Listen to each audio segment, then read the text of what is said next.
मैं हूं श्रुति श्रीवास्तव और आप देख रहे हैं सप्ताह का सबसे चर्चित शो खबर में दम है। और आज मैं आपको बताने वाली हूं कि राजस्थान में पूर्व की कांग्रेस सरकार का सबसे बड़ा सियासी नाटक, जिसका खुद अशोक गहलोत के ओएसडी रहे लोकेश शर्मा ने खुलासा किया।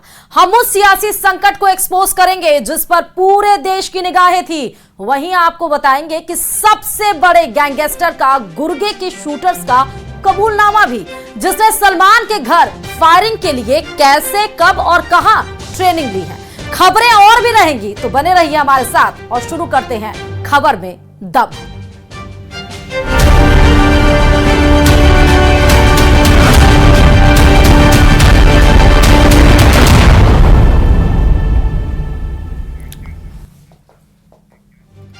तो खबर में दम है, बात करेंगे सियासी संकट का टैपिंग बम, क्योंकि राजस्थान की राजनीति में हमेशा धमाके होते रहते हैं। कभी कभी विधायकों की बाड़ेबंदी, कभी लाल डायरी तो कभी फोन टैपिंग प्रदेश की राजनीति को हमेशा चर्चा में रखती है। और अभी पूर्व सीएम अशोक गहलोत के ओएसडी के खुलासे राजनीति में भूचाल लाए हुए हैं। इस फोन टैप कांड से किसे झटका लगेगा? क्या लोकेश शर्मा किसी के इशारे पर ऐसा कुछ कर रहे हैं?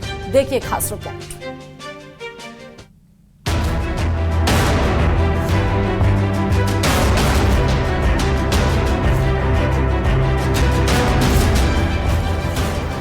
जुलाई 2020 सबसे बड़ा राजनीतिक घमासान। इस तरह के आरोप लगाए गए कि हमको कैद किया गया है बीजेपी के द्वारा, जबकि हमारा उनसे किसी प्रकार का कोई संपर्क नहीं हुआ है। विधायकों की बाड़ेबंदी, बड़ा सियासी संकट।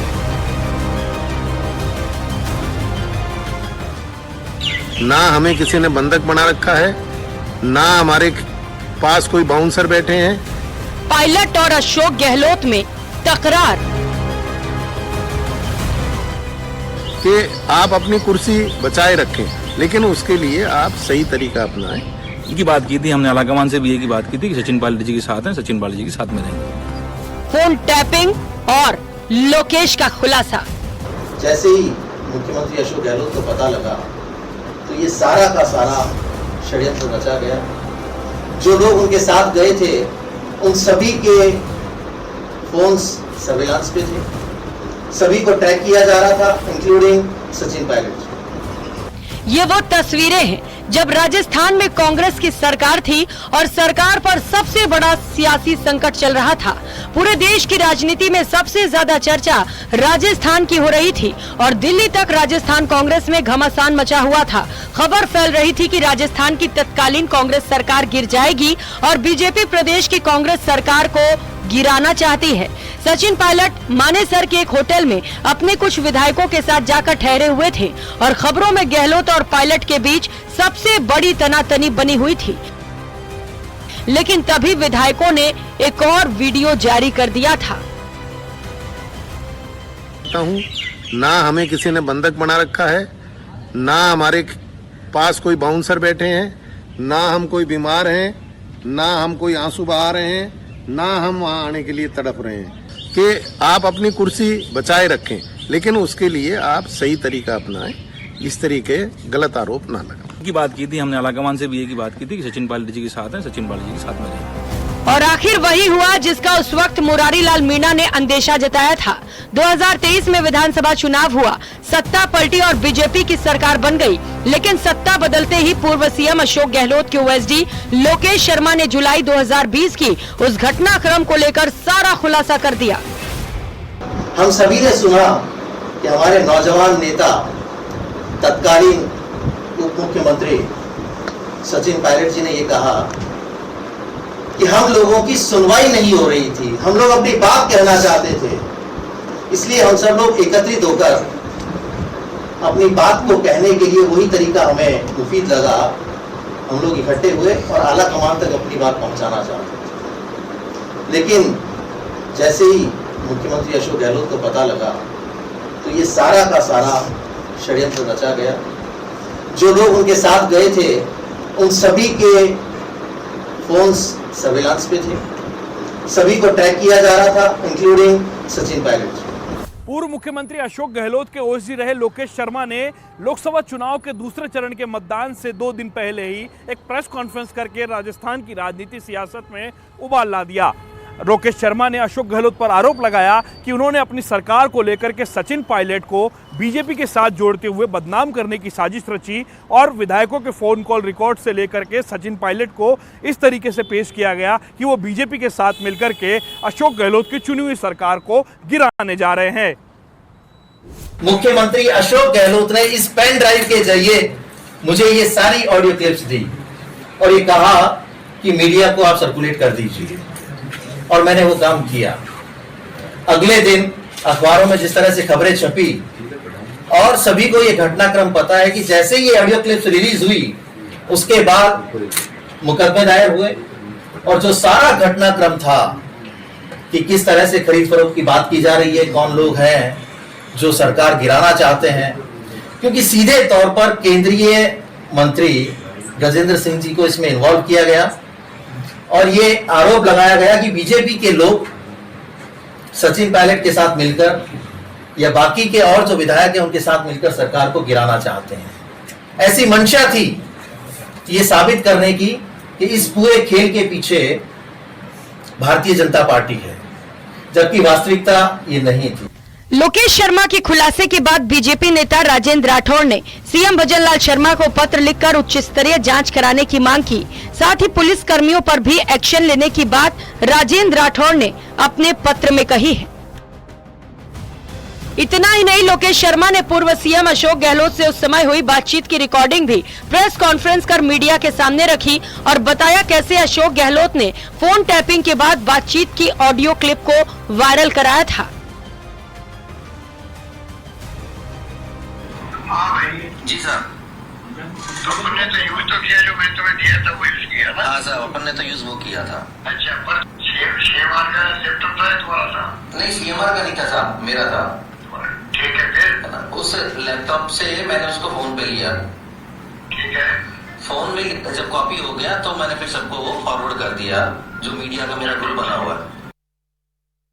लोकेश शर्मा ने ऑडियो बम फोड़ते हुए यह आरोप भी लगाया कि अशोक गहलोत ने सचिन पायलट पर उस समय आरोप लगाया था कि वो बीजेपी से मिलीभगत करके राजस्थान में ऑपरेशन लोटस को प्लान कर रहे हैं। इन तमाम आरोपों के साथ साथ ही लोकेश शर्मा ने यह भी कहा प्रेस कॉन्फ्रेंस करके कि अशोक गहलोत ने सचिन पायलट पर इतना प्रेशर बनाया कि वो अपनी बात मनाने के लिए आलाकमान को अपनी बात कहने के लिए मानेसर गए थे, लेकिन बाद में अशोक गहलोत को अपने विधायकों के साथ में 34 दिन होटल में रहना पड़ा और प्रेशर इतना बढ़ गया कि सचिन पायलट को अपने विधायकों के साथ में सरेंडर करना पड़ा और अशोक गहलोत सरकार बचाने में कामयाब रहे।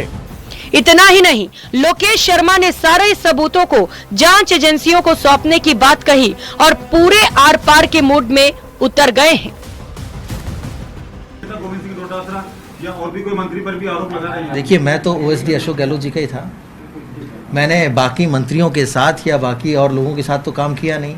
मैंने जो कुछ भी वहां देखा, जो घटनाएं मेरे सामने हुई, जिनमें मैं सीधे तौर पर साक्षी हूं, जो सबूत मेरे पास उपलब्ध हैं, मैं उन्हीं को लेके बात करूंगा और उन्हीं से संबंधित किसी भी जांच एजेंसी को मुझसे कहीं सहयोग की आवश्यकता होगी तो मैं उसे प्रदान करूंगा।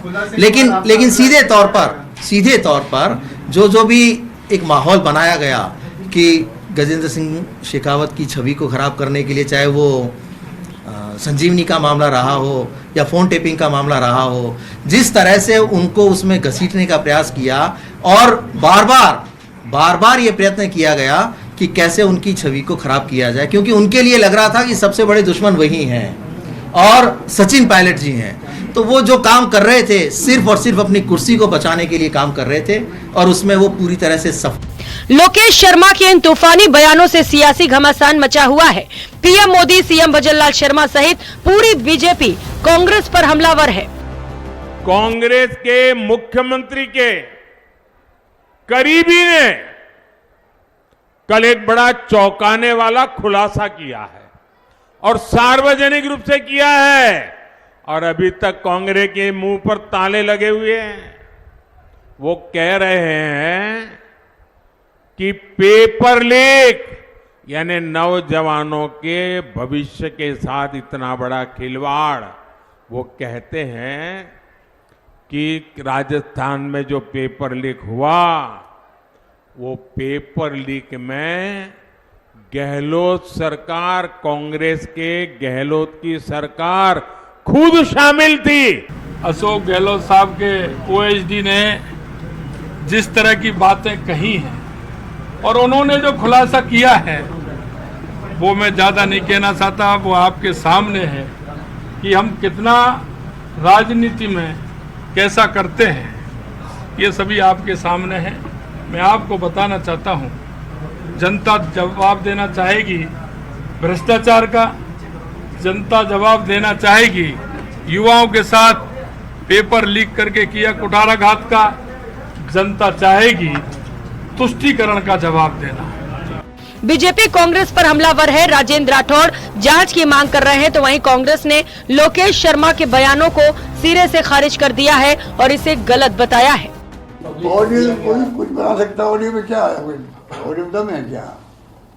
जिसमें ऑडियो दम है हमारे शेखावत साहब का, जो सरकार गिरा देते हमारी, अमित शाह जी और धर्मेंद्र प्रधान और ये गजेंद्र सिंह शेखावत, वो ऑडियो लेके फिरा ना सीबीआई हमारे एसीबी वाले, अभी तक कोई संबंध नहीं दे रहे। वो किसमें क्या दम होता है? चुनाव के पहले जीतने के लिए हथकंडे किए जाते हैं, हम उनकी परवाह नहीं करते हथकंडों की। एस्टैब्लिश इस तरीके से किया जाता है कि पूर्व मुख्यमंत्री के सीएम हाउस के अंदर ये साजिश रची जा रही है, इस तरीके से। भाई मैंने कहा हमको कौन क्या बोलता है, कौन कब ज्वाइन कर रहा है बीजेपी, पता नहीं पड़ता है। जैसे करप्शन की शिकायत हमारे ऊपर होती है नेताओं पर, जैसे जाओ बीजेपी में आप वॉशिंग मशीन लगी हुई है, आप बिल्कुल पार्क साहब निकल जाते हो। आप हैं कौन? एक कर्मचारी पुरानी सरकार के, वो मुकदमा दर्ज होना चाहिए इस व्यक्ति के खिलाफ। क्या कर रही है राजस्थान की सरकार? कल आपके सचिवालय का कोई व्यक्ति इस तरह से आके और मुख्यमंत्री के फोन टेप कैसे कर सकते हो आप? और आप कह रहे हो कि सर्वलाल, मैं राजस्थान में कैबिनेट मिनिस्टर था उनकी सरकार में, कोई सरकार में फोन टेपिंग नहीं होती थी। फालतू की बातें करता है। और आज कल वोटिंग है और बीजेपी वाले पहले तो ईडी, इनकम टैक्स, सीबीआई को आधार बनाकर लोगों को डराते थे। अब ये ऐसे जो कमजोर लोग हैं जिनको पता नहीं कोई लालच दिया या डराया है, पता नहीं क्या किया, वो पेपर लीक पर भी बोल रहे हैं, सब पर बोल रहे हैं। तो तुमसे सर्टिफिकेट चाहिए क्या? कभी अशोक गहलोत के बेहद नजदीकी रहे लोकेश शर्मा अब अशोक गहलोत के ही धुर विरोधी हो गए हैं। लोकेश शर्मा ने कई खुलासे किए हैं और सबूत जांच एजेंसियों को देने तक के दावे भी कर दिए हैं। अब इस पूरे मामले को लेकर के राजस्थान की सियासत में उबाल तो है ही है, लेकिन क्या इस पूरे मामले की जांच पड़ताल होती है, और अगर होती है तो जांच पड़ताल के बाद क्या कुछ सामने आता है, इसका सभी को बेसब्री से इंतजार है। कैमरा पर्सन दिलीप चेची के साथ लवली वधवा, न्यूज़ 18 जयपुर।